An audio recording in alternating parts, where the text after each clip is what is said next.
Sunday তো আজকে সৌমি বলেছে যে ও বিরিয়ানি খাবে। ও আজকে চলে যাবে, তাই ও বলেছে ও বিরিয়ানি খাবে। আর এই তো আমাদের বিরিয়ানি রাঁধুনি, যে বিরিয়ানি করতে খুব এক্সপার্ট। এখন কি হচ্ছে এখানে?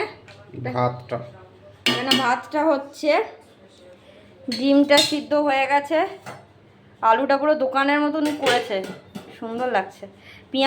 পেঁয়াজের বেরেস্তা। এটার মধ্যে কি আছে? চিকেনটা হয়ে গেছে। এই যে চিকেনটা হয়ে আছে, তার মানে দমে আর বসাতে বাকি আছে, তাই তো?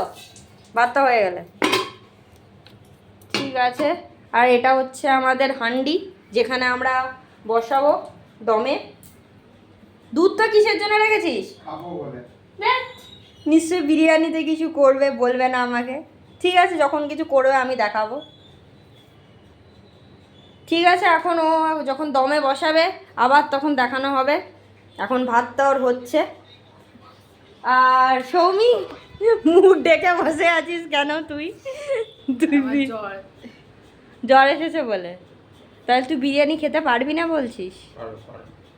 খেতে পারবি? অল্প কি, তোর জন্য চাল নিয়েছে, তোকে খেতেই হবে, তোর ভাগটা তোকেই খেতে হবে, বুঝলি? তুই ওইদিকে মুখ লোকালে চলবে না, তোকে বলতেই হবে, মুখ লোকালে চলবে না।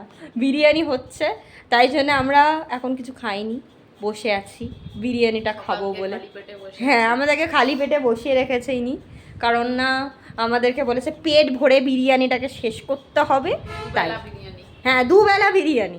ওই বড় একটা হান্ডিতে, আমাদের এই বড় হান্ডিতে বিরিয়ানি হবে, সে দুবেলা আমাদের খেতে হবে ওটা।